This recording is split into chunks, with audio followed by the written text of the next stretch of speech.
This is my black bean quesadilla, and I was told to bring it out on stage.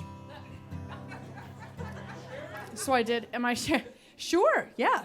It's from Papa Top. It's delicious. I feel pretty confident. I have a lot of cilantro in my teeth. And it's amazing. It's getting the job done. They told me to bring it out here, so I followed orders. I don't know. How was the intermission? Was it fun? Did you meet someone new? We were talking about the laughter that's coming from all of you, and our next storyteller, Kiren, was, yeah, okay, so Kiren was saying that he actually sometimes hears laughter within an audience, and he decides that he wants to date someone from the sound of their laughter. So, in a way, all of you are kind of auditioning for Kiren in my mind. Now, almost as if I'm Kiren's older sister or something, I frequently embarrass him by the way that I introduce him, which is that I feel like I often tell people in Gainesville, Kiren's like a kind of sneaky hot. And then when I say that to someone, they're like, it's not sneaky, Taylor, he's just hot. And the amount of people I have said that to about it's just, he's so angry at me right now. But these are the kind of introductions I always give him. But it's true. I say this to people, and they're like, there's nothing sneaky about it. Anyway, I have cilantro in my teeth. So we're going to bring out Kiren. Kiren Valjee is the owner of Third House Books. Do you know it? Yes, it's a wonderful independent bookstore.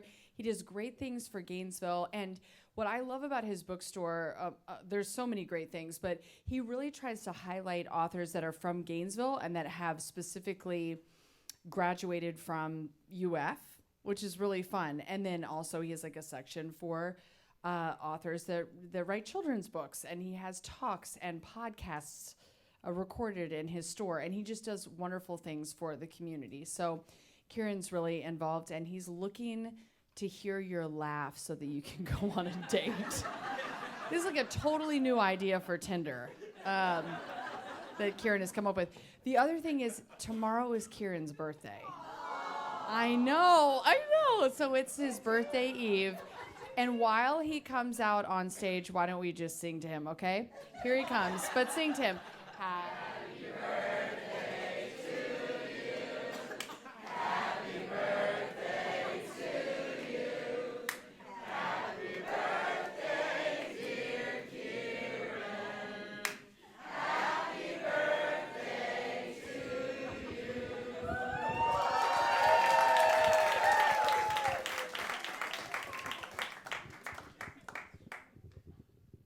Thank you.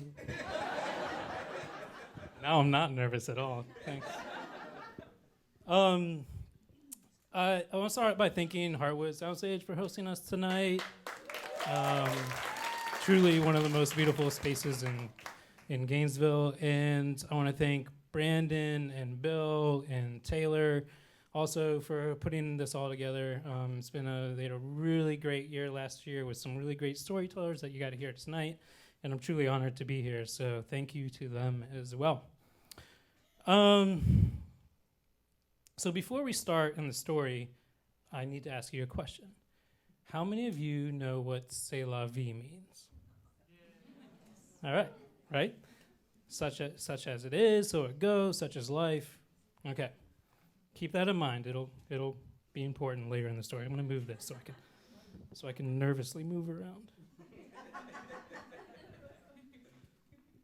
I know it's going to mess up Dave's cameras, but it's just what I got to do.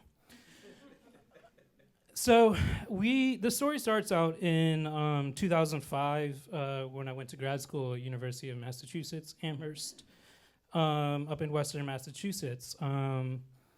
It was only the second time in my life that I moved to some place without knowing a soul. So I was still completely terrified. With a young age of 25 years old. And I get there, and first day of orientation, I walk in terribly nervous. As I walk in, I see these two women sitting on the side, and they giggle at each other to each other, and I automatically think they're giggling about me. I shouldn't have worn this T-shirt that I'm wearing. Combed my hair weird this morning. It is that sort of nervousness that I was going into the situation. And so I'm sitting down at a desk by myself, and in walks this woman, who I later met. Her name was Natasha. And Natasha was gorgeous. She is this dark-skinned, dark-haired, green-eyed Argentinian woman that I was just completely mesmerized by as soon as she walks in. And I got to know her over the course of the next several weeks because we were in orientation every day, and then as new students at the school, we were hanging out often after work and after our classes and stuff. And Natasha was into Andalusian poetry, and so I went home and Googled Andalusian poetry and learned as much as I could about it so I could have conversations with her. But as I got to know her, to my chagrin, I learned she had moved there to Amherst with her boyfriend, and they had been dating for a while. And so, obviously I was devastated and heartbroken, just knowing this woman for 3 weeks. But I also knew a thing about grad school from my friends that had told me who had been to grad school already, that when you move to grad school with your partner, 99% of the time you're gonna break up with that person. It's doomed. All of a sudden you're thrust into this community of people who love what you love. And you're doing it every day, and everyone's nerding out about it, and we're also getting wasted and doing drugs, and one thing leads to another, and you're no longer dating that person you came with.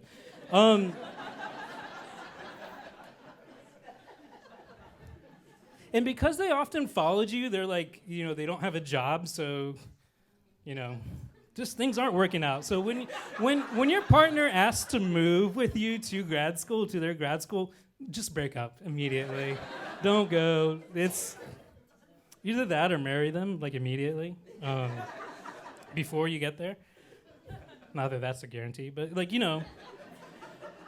So anyways, so I still had hope with Natasha. I was like, I'll just bide my time. I'll wait it out. But as grad school goes, and not too much longer afterwards, not too much long into the semester, there's this bar we all. So, have many of you been to Western Mass? Yeah. All right. Wonderfully beautiful place, Mecca for Subaru Outbacks, Tivas, and lesbians. So we used to go hang out at the local gay bar all the time because it had the best music and the best drink deals. And one of those nights was hanging out there, and my friend Danny was there. She was recently she's recently single, and she was in the MFA program doing creative writing. She's a short fiction writer. And we were hanging out at the bar, and we had a PBR, and we had another PBR, and another PBR, and we were talking, and we had another PBR, and then we were making out.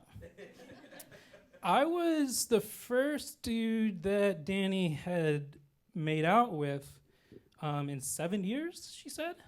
So obviously I felt honored.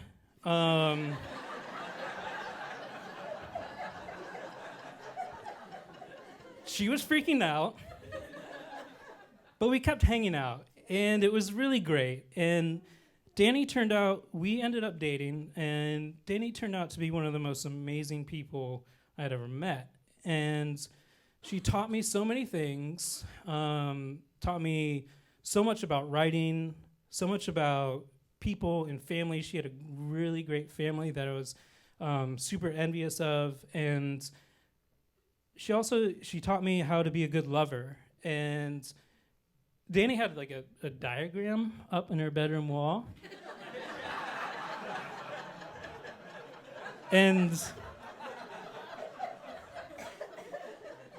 It had.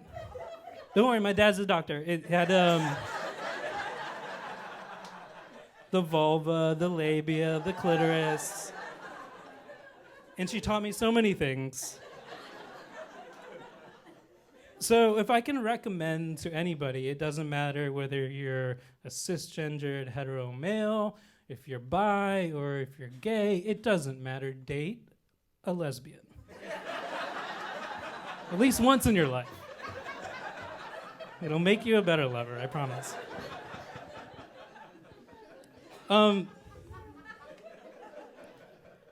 But after around 9 months or so, Danny smartened up and we broke up and she went back to women. And during that time that Danny and I were dating, Natasha was single. And I knew that and I could see that. And to be honest, it probably contributed a little to why Danny and I broke up, because I was still kind of obsessed with Natasha. And but by the time Danny and I broke up, Natasha was now dating my good friend Shahryar. So yeah, someone's a fucking English major in here.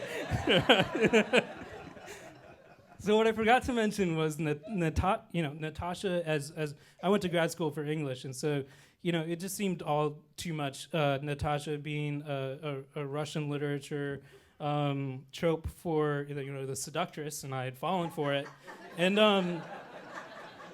now she was dating Shahryar, who some of you may know is King Shahryar from 1001 Arabian Nights.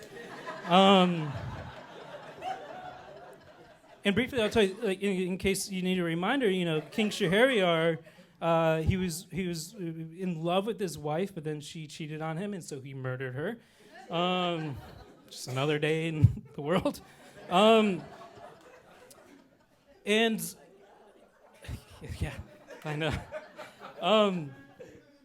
And so after that, he would court a woman every night and sleep with her and then have her executed the next day out of fear for her betraying him again.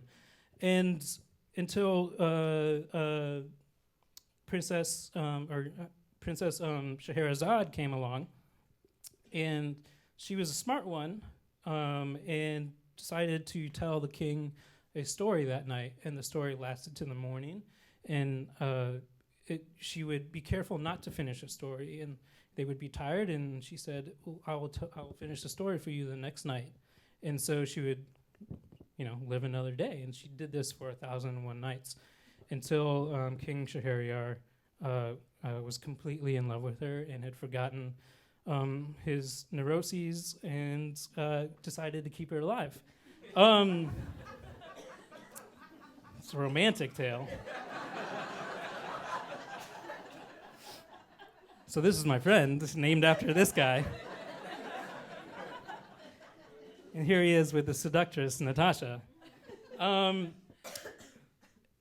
so I was now single, and they were dating, and it was really hard to watch because though Shahryar wasn't into murdering his lovers, he was somewhat of a womanizer.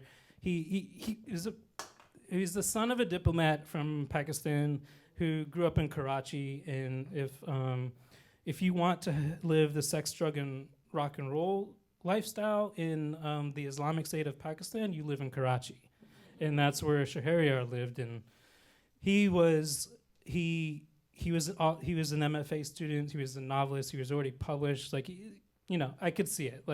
So Natasha and Shahryar had this sort of tumultuous, contentious, sexy, passionate relationship, and it was difficult to watch as in the way that I admired Natasha and in the way that I was friends with Shahryar. But after we got to our third year, and they eventually broke up. It was inevitable, but it took that long, which is really disappointing. And I had one more semester left. I took a little longer than most there in my program, so But Natasha was graduating that semester, and there was we were it was like the last week of classes, and all of us were out celebrating the folks in our class that were graduating, and I was having a PBR, and so was Natasha, and Natasha had another, and I had another, and a couple more PBRs later, Natasha and I were hooking up after 3 years. And I was like, yeah, all right, yeah. The next morning, I woke up at her apartment, and it was like, I remember it being a really, really good night, and it was just sort of this thing, like you had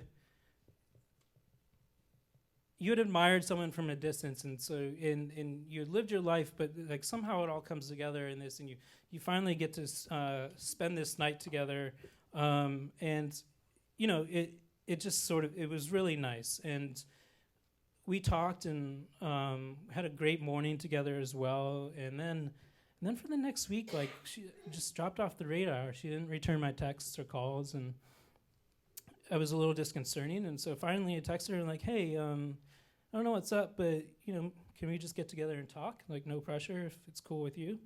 And she's like, yeah, no problem. So we went and met for a beer. So I was like, hey, I know you're graduating, you're leaving soon, but I just wanted to talk because, as I'd been crushing on you for 3 years. And she's like, yeah, me too. And I was like, yeah, it was really great, but I just want you to know there's no pressure. And she's like, yeah, I just don't think I can do long distance and stuff like that. And I was like, yeah, no problem. That's cool. I totally understand. It's just the way things go sometimes. Like, you can fall in love with someone immediately, but you never get the chance to be together, and then things just happen. C'est la vie. And she looks me in the eye. She says, I love you too. And I'm like, fuck.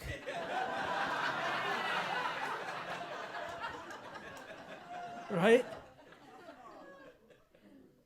A million things are running through my head in a second. It settles on two main things. What do I do? Do I correct Natasha and say, oh no, my dear, that's not what that means. I don't love you, or at least I wouldn't say it in fucking French, I don't know. Jesus Christ.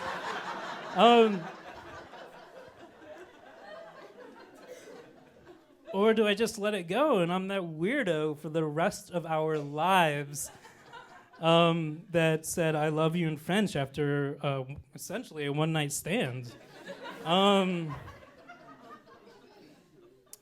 So obviously, as an Aquarius, I decided not to say anything. Just gonna let it go.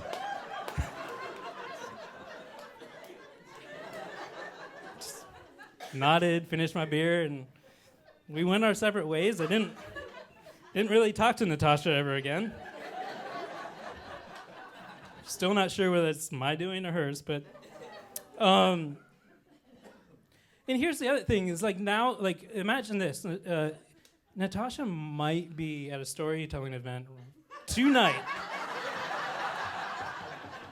telling this exact same story and said, I'm the weirdo. He said, I love you in French. But here's the thing, is like, what I've really learned from that story is I pined after this woman for 3 years, and it ended in a disaster, a good thing and sort of a disaster. But I don't talk to Natasha anymore, but you know who I still talk to? Danny. Danny is the loveliest person in the world. And Danny got married, had a kid, and just recently, unfortunately, got divorced from her wife. And one of the first things she did is reach out to me, and that made me really happy. And it taught me that there's these people you meet in your life, and you can get really, really close to, extremely close to, for just a really short period of time, and those are the people that leave an imprint on you. And you can pine about someone for a distance for years and never think of them or talk to them ever again. So I'm very thankful for all of those experiences, and I'm thankful for those 9 months that Danny gave me, and I'm thankful that she came to her senses and also left me, because she wouldn't be the person, she wouldn't have this beautiful human being in her life as her child. So that's pretty awesome. Thank you.